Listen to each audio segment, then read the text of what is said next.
Hello friends, welcome you all. आज मैं आपके लिए जो वीडियो लेके आ रहा हूँ, देखिए बात करने वाले हैं ग्रोथ स्टॉक की।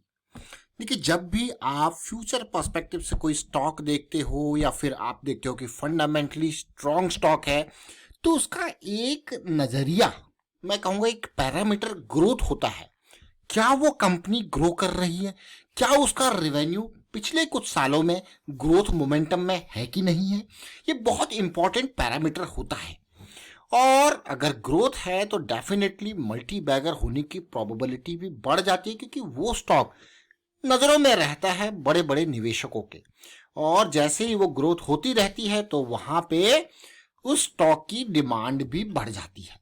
जब भाई उस स्टॉक का, देखिए आप किसी स्टॉक में क्या देखते हो, अगर आप देखोगे भाई उसकी प्रॉफिटेबिलिटी, उसका रेवेन्यू बढ़ रहा है, तो लोग उसमें देखते हैं कि हाँ, फिर उसमें एक वैल्यू इन्वेस्टर जो है एंटर करता है। और वैल्यू उस पर इन्वेस्टर उस पर एंटर करेगा तो वो लॉन्ग टर्म पर्सपेक्टिव से एंटर करता है उसमें।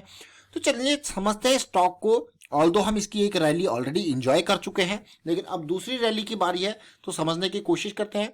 और आगे बढ़ने से पहले मैं आपको बता दूं, अगर आपने अब तक चैनल को सब्सक्राइब नहीं किया तो जल्दी से सब्सक्राइब कर लें, बेल आइकन को प्रेस कर लें, जिससे आपको नोटिफिकेशन आती रहेगी। प्राइस एक्शन सीखने के लिए आप मेंबरशिप ज्वाइन कर सकते हो, ज्वाइन बटन पर क्लिक करके। हेस्टर बायोसाइंसेस लिमिटेड बहुत इंपॉर्टेंट स्टॉक है, और ये कंपनी अलग अलग तरीके की वैक्सीन के ऊपर भी काम करती है। एक देश नहीं बल्कि 30 कंट्रीज में, जैसे 30 कंट्रीज इसका मेन मार्केट है। 30 कंट्रीज, देखिए ग्लोबल प्रेजेंस बहुत इंपॉर्टेंट।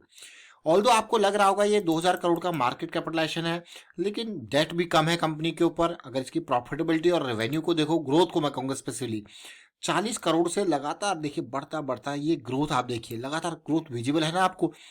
यही ग्रोथ थोड़ा सा और आपको आने वाले टाइम पे दिखेगी, तो डेफिनेटली ये स्टॉक में और वैल्यू इन्वेस्टर की नजरें पड़ेंगी। 8 करोड़ से प्रॉफिट देखिए 40 करोड़ के पार है। ये नहीं कि आपको कई बार ऐसा होता है ना, आपको लगता है कि स्टॉक मैनिपुलेटेड है, उसमें इन बिटवीन कहीं पे एकदम प्रॉफिट में जंप, कहीं पे रेवेन्यू में जंप, ऐसा नहीं। आप कंसिस्टेंसी देख सकते हो 2011 से लेके अब तक ये हेस्टर बायो ने क्या प्रॉफिटेबिलिटी दी है, क्या रेवेन्यू दिया है। अब इस स्टॉक को देखिए, ये चलिए हम ये देख रहे हैं, लेकिन हमारे रडार में तो स्टॉक ऐसे आता नहीं है। उसका तो कारण होता है प्राइस एक्शन। अगर आप देखोगे ऊर्जा ग्लोबल भी हम आपके लिए अभी रिसेंटली 7 रुपए के लेवल से कहां पहुंच गया, 11 के लेवल पे। इंपॉर्टेंट है कि नहीं है, लेकिन हेस्टर बायो, देखिए लॉन्ग टर्म की जब भी बात आती है तो एक बात को हमेशा समझ लें, मंथली और वीकली ये टाइम फ्रेम बहुत इंपॉर्टेंट होते हैं। और इनको मैं कहता हूं भाई वेल्थ जनरेशन वाले ये टाइम फ्रेम्स। अगर इस स्टॉक को देखोगे तो ये आप कहोगे यार ये लेवल बहुत इंपॉर्टेंट था। अगर मुझे इस लेवल पे ये स्टॉक पता लग जाता तो मैं ये रैली भी इंजॉय कर लेता, यानी कि 17-1800 से 3000 की रैली इंजॉय कर लेता। और अभी फिर से करेक्शन है, अब फिर से अगली रैली की बारी है। आप देखो, इम्पल्स करेक्शन, इम्पल्स करेक्शन, फिर बनेगी इम्पल्स। ये बहुत इंपॉर्टेंट है समझना, क्योंकि यही तो मार्केट में अप ट्रेंड कहलाता है। और फ्रैक्टल नेचर ऑफ मार्केट के थ्रू हम देखते हैं इस इम्पल्स के अंदर भी इसी तरीके का स्ट्रक्चर बना होता है, उसी को समझने की हम कोशिश करते हैं।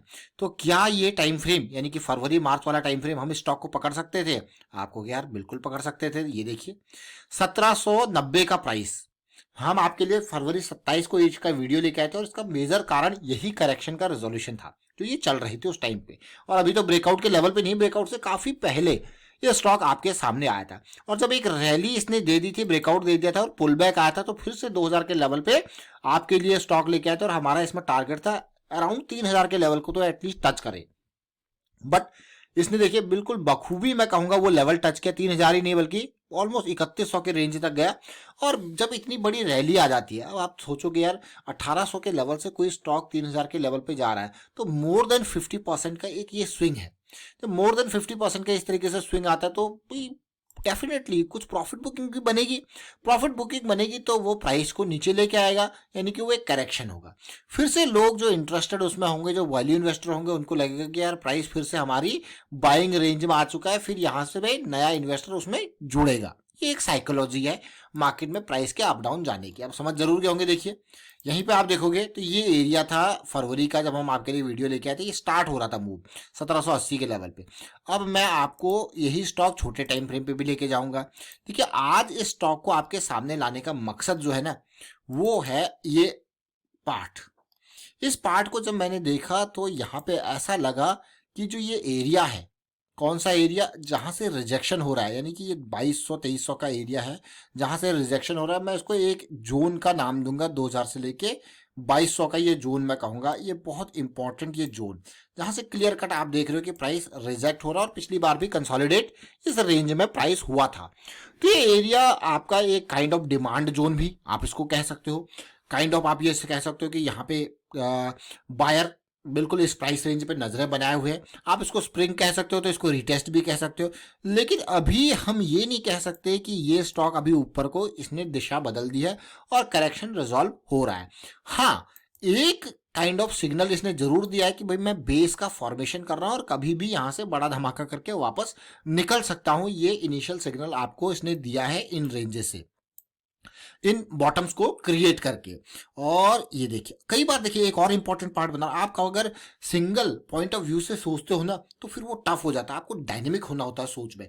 होता क्या है कि कई बार ये जो एरियाज क्रिएट किए जाते हैं ना, एक लिक्विडिटी जोन क्रिएट किए जाते हैं, और कई बार प्राइस को अगर ऊपर मूव करना होगा तो इन एरियाज में लिक्विडिटी ग्रैब भी की जाती है, और उसके बाद प्राइस फिर मूव अप होता है। यानी कि जो ये डिमांड जोन है वहां पे अगर कोई बड़ा ऑर्डर लेके बैठा हुआ है तो उसको एग्जीक्यूट करने के लिए प्राइस को डाउन भी लाया जाता है। यही मैनिपुलेशन। देखिए, मेरा अपना मानना है कि मार्केट में जो प्राइस है, कैसा भी स्टॉक क्यों ना हो, ये markets are all manipulated by smart money players.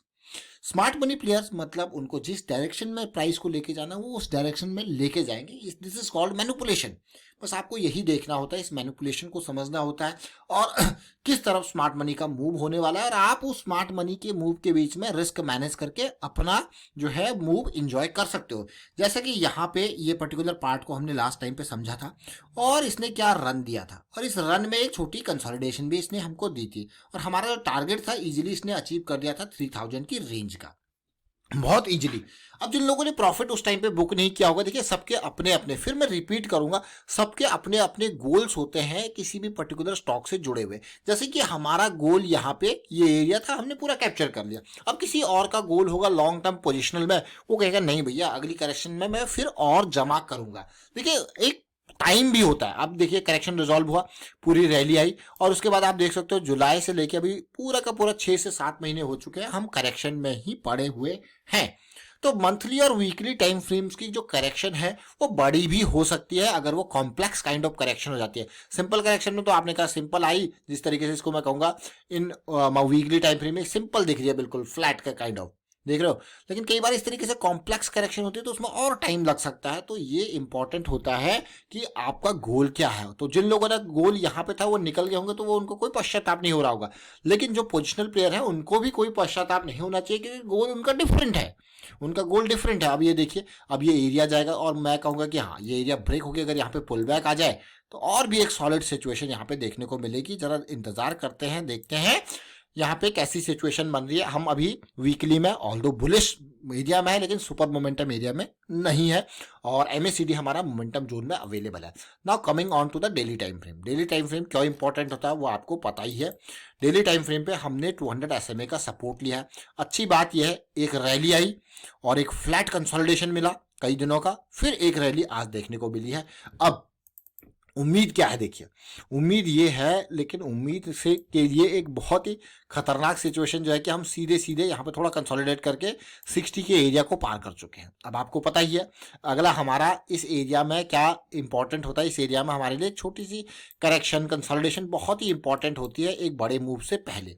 साथ के साथ तब तक ये MACD भी सेंट्रल लाइन से ऊपर आ जाएगा, जब तक प्राइस 60 के एरिया के ऊपर कंसोलिडेट करेगा। तो फिर देखेंगे कैसी सिचुएशन यहाँ पे बनेगी, क्योंकि 60 से ऊपर डेली टाइम फ्रेम में जब हम मंथली वीकली डेली को लेते हैं तो क्या बनता है आपका एक लो रिस्क हाई मोमेंटम और हाई प्रोबेबिलिटी वाली अपॉर्चुनिटी। तो ये लो रिस्क वाली अपॉर्चुनिटीज बहुत कम मिलती है जनरली, बट अगर मिलती है तो बहुत बढ़िया फायदा देके जाती है। और ये हेस्टर बायो क्यों इंपॉर्टेंट है, क्योंकि ये न केवल टेक्निकल लेवल पे बल्कि फंडामेंटली भी एक बहुत ही इंपॉर्टेंट ग्रोथ स्टॉक है, जो कि जो है लोगों की नजरों में रहने वाला है। 2022 के दौरान, और वैक्सीन का ऊपर भी इसका काम है और उसकी मैन्युफैक्चरिंग भी ये करता है हेस्टर बायो। तो आपने देखा कि इस तरीके से सिचुएशन यहाँ पे बनी। और फिलहाल अब देखिए जैसे ये लेवल पार होगा तो आप ज़्यादा टारगेट स्टार्टिंग में नहीं, क्योंकि ये जो लेवल है ना ये इंपॉर्टेंट, यहाँ से सेलिंग हुई है तो लोग जिन्होंने यहाँ पे बाई किया होगा अगर इस प्राइस तक जाएगा वो कहेंगे यार थोड़ा बहुत यहाँ पे प्रॉफिट बुक किया जाए। तो ये इसीलिए ये जो हाइज होते हैं वो इंपॉर्टेंट एरिया हो जाते हैं, यानी कि एरिया ऑफ इंटरेस्ट हो जाते हैं, क्योंकि यहाँ पे हैंड्स एक्सचेंज होते हैं और पुराने बायर से एक नए बायर की तरफ जाते हैं। एक फ्रेश एनर्जी का फ्लो जब बड़ा होगा तो डेफिनेटली ये एरिया भी ब्रेक यहाँ पे होंगे। वाइंड अप करता हूं वीडियो को, शेयर कीजिए, लाइक कीजिए, प्राइस एक्शन सीखते रहिए, प्रैक्टिस करते रहिए, और कमेंट्स के माध्यम से जो स्टॉक को आप देख रहे हो और उनके बारे में क्या सोच रहे हो वो कमेंट के माध्यम से बता सकते हैं। Thank you for watching the video.